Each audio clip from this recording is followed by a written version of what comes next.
जय श्री राम भक्तों, जय श्री बालाजी महाराज, जय माता की। कैसे हो आप सब? आशा करते हैं कि आप सब जो हैं सुरक्षित हैं, स्वस्थ हैं और बाबा की और माता रानी की असीम कृपा आपके ऊपर बनी हुई है, ऐसी कामना दिल से करते हैं। तो जैसा कि आप सबको पता है कि दिवाली का समय चल रहा है और दिवाली के समय में माँ लक्ष्मी की पूजा जो है दिवाली की रात्रि हम सब लोग धूमधाम से करते हैं और बहुत सारी सफाइयाँ जो है हम 4-5 दिन पहले ही शुरू कर देते हैं। 10 दिन पहले ही हमारी सफाइयाँ घर की रहती है कि माँ लक्ष्मी हमारे घर में आए, सुख समृद्धि धन धान्य से हमारे घर भरे रहें। तो अगर आप चाहते हो कि माँ लक्ष्मी तक जो है आपका भोग भी पहुँचे और हम लोग जो है हर कोई अपने घर में मिष्ठान का भोग लगाता है माता का, तो आपको क्या करना है, कैसे हम माँ लक्ष्मी तक जो है अपना भोग पहुंचा सकते हैं, बहुत सारी जानकारी आपको इस वीडियो में मिलने वाली है। तो अंत तक बने रहें। अगर वीडियो अच्छी लगती है तो लाइक करें, शेयर करें, कमेंट करें और अगर आप हमारे चैनल पे पहली बार देख रहे हैं तो चैनल को जरूर सब्सक्राइब करें, साथ में बेल आइकन है उसको प्रेस करें ताकि आने वाली हर एक वीडियो की नोटिफिकेशन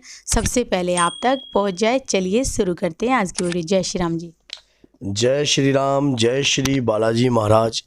मेहंदीपुर की पवित्र कृपा आपके परिवार पर निरंतर बरसती रहे। दिवाली का त्यौहार चल रहा है। प्रभु श्री राम इस दिन अपने घर आए थे लौटकर, जो कि उनकी लीला का घर है अयोध्या में। तो आज का जो मैं ये भोग बता रहा हूँ, ना तो कभी आपने लगाया होगा, ना कभी सुना होगा, ना कभी देखा होगा। इस तेजस्वी भोग से माँ अत्यंत प्रसन्न होती है। इस भोग में 9 की 9 देवियाँ विराजमान होती हैं और जो माँ लक्ष्मी है, वैभव लक्ष्मी है, सुखद लक्ष्मी है, समृद्धि लक्ष्मी है, धन लक्ष्मी है और विजय लक्ष्मी है। ये सारी लक्ष्मियाँ उस भोग में वास करती हैं। ऐसा किस चीज़ का मैं आपको भोग बता रहा हूँ, इसको थोड़ा सा आपने इस भोग को लगाने से पहले आपने 1-2-3 जो कंडीशनें हैं वो मैं आपको बताता हूँ। ये भोग धनतेरस से स्टार्ट हो जाएगा। धनतेरस से स्टार्ट हो जाएगा। इस भोग में मैं आपको माँ लक्ष्मी का मंत्र भी दूंगा और उस मंत्र से आप इस भोग को माँ लक्ष्मी को प्रदान करवाओगे, माँ लक्ष्मी तक पहुँचाओगे। कैसे माँ लक्ष्मी आपका भोग लेने पर स्वयं अपने आप ही इच्छा प्रकट करेंगी कि इनके घर में धन धान्य की बरकत नहीं है, दुख है, दरिद्र है। धनतेरस पे लगाएगा तो दरिद्रता खत्म होएगी, जो घर में रोग है, दोष है, वो खत्म होएगा और बीमारियों का जो घर में आगमन है उसका नाश करेगी माँ लक्ष्मी। क्योंकि माँ लक्ष्मी को विजय लक्ष्मी भी कहते हैं, सुखद लक्ष्मी भी कहते हैं, समृद्धि लक्ष्मी भी कहते हैं, वैभव लक्ष्मी भी कहते हैं। तो जो माँ लक्ष्मी का ये चमत्कारी जो भोग है, सच्चे मन से आपको पति और पत्नी को दोनों को लगाना चाहिए। कैसे लगेगा? इस भोग की कंडीशन है, जो पत्नी है वो साड़ी में ही इस भोग को लगाए। अब कोई व्यक्ति स्वीकार करे या ना करे ये उसकी हेडक है, इसमें हमारा कोई रोल नहीं है। हमारा कार्य है दिवाली पे ये उपहार देना, प्रभु की कृपा देना, फिर ना कहना क्योंकि जीवन में जो अवसर है वो बार बार नहीं आता। अवसर किसको कहते हैं? मौका। क्योंकि मौका उसका जो स्वरूप है, आगे बहुत बड़े बाल हैं, शक्ल से वो करूप होता है और पीछे से वो गंजा होता है। जब जिसकी ज़िंदगी में वो आ जाता है, जो उसको पहचान लेता है। पहचानने का मतलब कि कोई भी कार्य है जो आपके जीवन से जुड़ा हो, चाहे वो कठिन हो, चाहे वो मुश्किल हो, चाहे वो कैसा हो, लेकिन हमें अगर उसमें सक्सेसता हासिल करनी आ गई तो हम जीवन में सक्सेस हो जाएंगे। दैविक शक्तियाँ भी हमारे साथ काम करने लग जाएंगी। लेकिन जब हम उसको देखकर उस कठिनाई करूप चेहरे का मतलब होता है कि कठिनाइयों का रास्ता, अगर हम उसके बाल हटाकर नहीं देखेंगे, कठिनाइयों का रास्ता नहीं देखेंगे, तो इसका मतलब हम वो कार्य करना ही नहीं चाहते। तो इसका मतलब कमी हमारे भगवान में नहीं है, हमारे देवता में नहीं है, हमारी शक्तियों में नहीं है, लेकिन कमी हमारे अंदर ही छुपी हुई है। हमारा आलस्य ही हमें नाश की निशानी पे ले जाता है। अगर भगवान की पूजा याचना हम कर रहे हैं और सच्चे मन से कर रहे हैं तो तुम्हें उस कृपा तक पहुंचने से कोई भी शक्ति नहीं रोक सकती, जिसकी तुम्हें प्राप्ति है, जिसकी तुम आशा रखते हो, जिसकी मन में लालसा रखते हो, क्योंकि हमारे अंदर का दृढ़ विश्वास ही हमें उन शक्तियों को पहुँचाने में हमारा सहयोग करता है। हमारे इष्ट देव के प्रति हमारे भावना हमारी वो कृपा की पात्र बन जाती हैं, क्योंकि माँ लक्ष्मी का दिन है। और माँ लक्ष्मी किस चीज़ से प्रसन्न होती है, आज इस चमत्कारी भोग से आपको पता लग जाएगा कि माँ की, क्योंकि हम सारा जिंदगी धन के पीछे लालसा भागते हैं, लालसा करते हैं, लेकिन जब दिन धन की प्राप्ति होती है उस दिन हम अपने घर में चैन से सो जाते हैं और उसे बीज व्यस्त जीवन को जानकर वो कार्य नहीं करते। लोग एक एक साल तक, जो साधक लोग होते हैं, जो भक्ति भाव करते हैं, वो एक एक साल तक दिवाली का इंतजार करते हैं। नहीं करते, क्योंकि वो लोग नहीं करते जिनके लिए दिवाली एक नाम की दिवाली है, जिनके लिए दिवाली एक बहुत बड़ा त्यौहार है, शक्तियों को जागृत करने का त्यौहार है। वो लोग उस दिवाली के लिए बहुत कुछ करना चाहते हैं। तो दिवाली की रात्रि भी आपने ये काम करना है, और जो धनतेरस से एक स्टार्ट करना है, छोटी दिवाली पे भी ये कार्य करना है और बड़ी दिवाली पे भी। यकीन मानिए माँ लक्ष्मी आपसे प्रसन्न होएगी।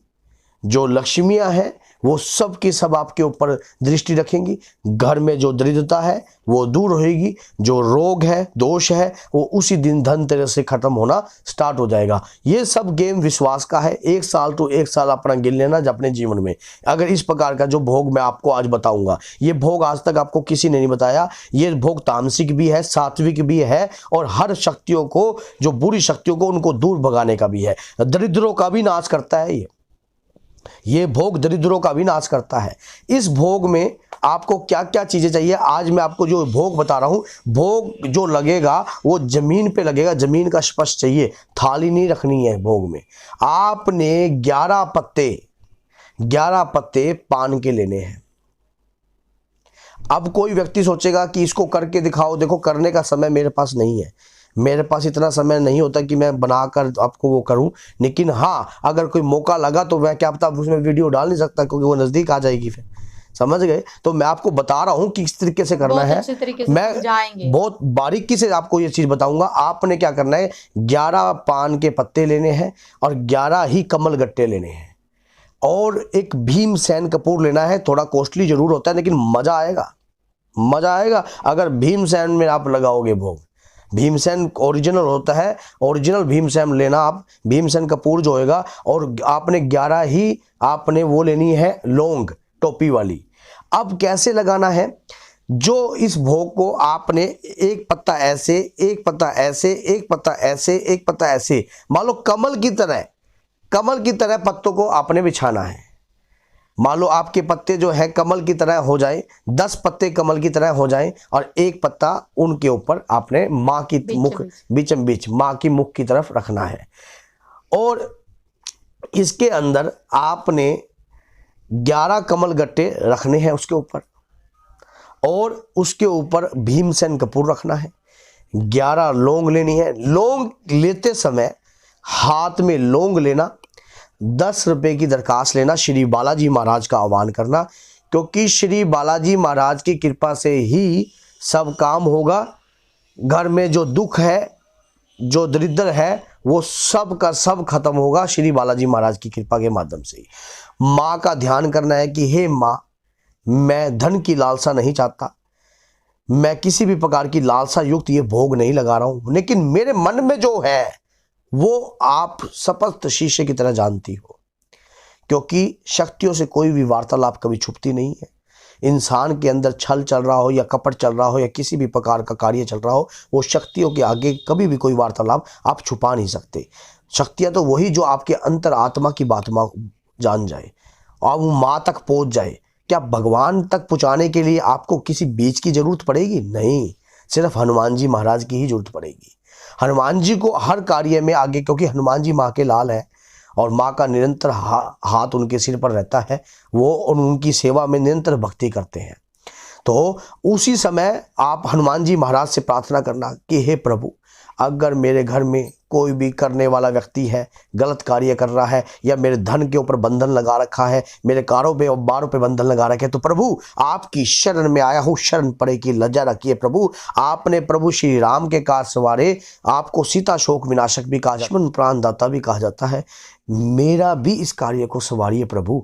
मैं इतने समय से आपकी शरण में पड़ा हूँ, ऐसा कौन सा कार्य है जो आप नहीं कर सकते, जो आपके बगैर कोई भी व्यक्ति कैसे कर सकता है। मैं आपकी शरण में आया हूँ। उसी समय माता की शरण में पड़े रहो, नित्य भक्ति करते रहो, और भक्ति करने के अब ये भोग जब लग जाएगा, इस भोग को, क्योंकि ये इसीलिए ही यही है कि क्योंकि मैं टॉपिक से भटक जाऊं, क्योंकि मेरी ये तो अटूट प्रेम है प्रभु के प्रति, तो मैं तो भटक ही जाता हूँ। सच्चाई है, क्योंकि उनके प्रति मेरी जो अंदर से आवाज़ें निकलती हैं, उनकी श्री चरणों के लिए निकलती हैं। तो भोग को प्रज्वलित करना है, और किस मंत्र के नाम से आपने भोग को लगाना है। मंत्र बोलना है श्रीम श्रीम श्रीम श्रीम। अब इस मंत्र को आपने किस माला से करना है? जो माला होगी आपकी कमल गट्टों की होनी चाहिए। मार्केट से मिल जाती है, अवेलेबल हो जाती है। कमल गट्टों की माला लोगे, मातु लक्ष्मी करेगी कृपा आपके ऊपर। कमल गट्टों की माला से, अगर कमल गट्टे की नहीं कमल गट्टे की माला नहीं मिलती है तो 108 कमल गट्टे ले लीजिए। एक कटोरी से दूसरी कटोरी में डालते जाइए, ऐसे एक कटोरी से दूसरी कटोरी में डालते रहिए, और माता से प्रार्थना कीजिए कि माँ आपकी शरण में आ गया हूँ और मेरी लाज रखिए प्रभु, मेरी लाज रखिए माँ। आप अपने बच्चों पे सहारा बनिए। जय दिन दुखी के आपने कार्य संवारे हैं, मेरे भी कार्य संवारिए। तो इस प्रकार की गुहार जब आप अपनी माँ से लगाओगे तो यकीन मानिए दिवाली की रात्रि माँ प्रसन्न होंगी। माँ देखेगी कि मेरे बच्चे ने कुछ हटकर भोग लगाया है। ये जो भोग है माँ को बहुत प्रिय है। आज तक कभी किसी ने, चाहे आप हलवा बना दो, चाहे आप उसमें कुछ बना दो, वो एक अलग भोग होता है, लेकिन ये जो भोग है ये शक्तियों तक प्रदान होता है, शक्तियों तक जरूर पहुंचता है। जिस शक्तियों के नाम का आप भोग देते हो, वो शक्तियां जरूर आकर उस भोग को स्वीकार करती हैं, और जब वो उसमें से जो सुगंध उठेगी, वाह जी वाह, आनंद आ जाएगा आपको भोग लगाने में। आप कहोगे वाकई में ही जो गुरु जी ने बताया है, यकीन मानिए बहुत ही बढ़िया भोग है। इस भोग को जब दिल और से आप लगाओगे, लेकिन उस भोग में एक चीज जरूर डालना आप। वो चीज क्या है, जरा गौर से सोचो, क्या है? भाव। जब तक भोग में भाव नहीं, मानोगे कि इसमें ही माँ लक्ष्मी है, और जो 11 जो लौंग है उस भोग में ही आपने डालनी है, और उसके बाद जो प्रचंड ज्वाला उठेगी, वाह आनंद, अति उत्तम। माँ के उस भोग को लगाने के बाद आपकी जो अंदर की आत्मा है ना, अपने आप संतुष्ट होगी। आप वाकई में मानोगे कि मैंने आज कुछ नया किया है। तो मैंने ये भोग बताया है, इस भोग को आप लगाइए, और फिर देखो कैसे आपके घर से दरिद्र कोसों दूर भागता है। और जब वो सुगंध उठेगी ना, तो घर में जब भूत प्रेत ये चीज़ें जो होती है ना, वो भागती नजर आती हैं। ये क्या लगा दिया, ये क्या लगा दिया। और 11 दीपक जरूर लगाने हैं आपने, मैं बताना भूल गया था। भोग के आगे 11 दीपक खड़ी जोत के आप गाय के घी के 11 दीपक जरूर लगाइए। ये रिक्वेस्ट है आपसे, क्योंकि गाय का घी दीपक लगाओगे तो 33 कोटि देवी देवता है। 33 करोड़ नहीं होते, 33 कोटि होते हैं। तो 33 कोटि जो देवी देवता है वो प्रसन्न होते हैं। तो बोलिए जय माता की, जय माँ लक्ष्मी, जय श्री सीताराम, जय श्री बालाजी महाराज।